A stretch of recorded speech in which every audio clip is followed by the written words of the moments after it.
Depuis l'accession d'Ibrahim Traoré à la tête de l'agent militaire qui dirige le Burkina Faso depuis septembre 2022, des informations sur lui sont un sujet d'intérêt et de curiosité du public. C'est pourquoi dans cette nouvelle vidéo, nous allons faire un tour dans la vie du jeune président. Mais tout d'abord, si vous êtes nouveau sur la chaîne, n'oubliez pas de vous abonner et d'activer la cloche de notification pour ne plus rater aucune de nos prochaines vidéos. Alors bon visionnage. Ibrahim Traoré, né en 1988 à Bondokui, un village situé dans la partie ouest du Burkina Faso, fréquente le lycée mixte Dakarville de Bobo Dioulasso, la deuxième ville du pays où il obtient le baccalauréat en 2006. Après des études universitaires en géologie à l'université Joseph Kizerbo à Ouagadougou, Ibrahim Traoré intègre l'armée en 2010. Il fait sa formation à l'académie militaire Georges Namoano, une école de formation d'officiers basée à Pau où il sort vice-major de sa promotion. Le jeune soldat va rapidement gravir des échelons militaires. En 2012, il devient sous-lieutenant. En 2014, il passe au grade de lieutenant avant d'être promu capitaine en 2020. Il a participé à plusieurs opérations de contre-insurrection contre des militants islamistes et des insurgés ethniques. Il a été félicité pour avoir fait preuve de bravoure lors de ses rencontres par ses supérieurs.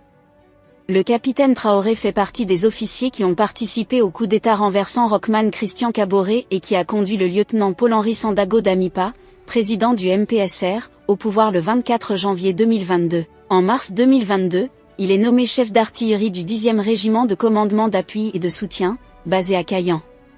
Cependant, en raison de la situation sécuritaire dégradée et du non-respect des engagements pris lors du premier coup d'État, ces officiers ont décidé de destituer le président Damipa le 30 septembre de la même année. Ce coup d'État fait suite à plusieurs attaques terroristes meurtrières, particulièrement celle de Gasquinde, au nord du Burkina Faso, où un convoi de ravitaillement est tombé dans une embuscade terroriste. Selon le bilan officiel, on dénombre 11 militaires tués et plusieurs civils portés disparus. D'autres sources évoquent une centaine de civils tués. Paul-Henri Sandaogo Damipa démissionne finalement le 2 octobre 2022 et s'exile au Togo. Assurant expédier les affaires courantes, Ibrahim Traoré annonce la désignation d'un président de la transition civile ou militaire par l'exercice le 14 octobre 2022.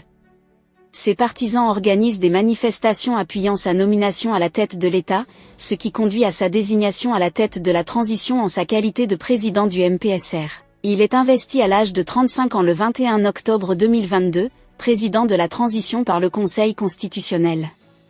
Immédiatement après le coup d'État, des sentiments anti-français et occidentaux ont été exprimés par de nombreux partisans du coup d'État.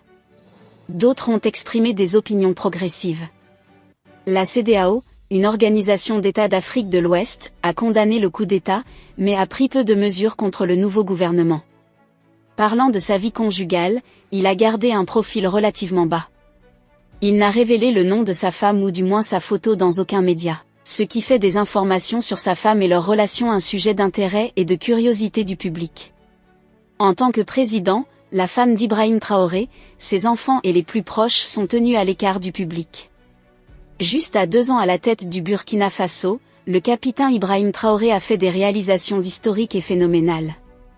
Il a équipé l'armée pour favoriser la neutralisation des forces terroristes.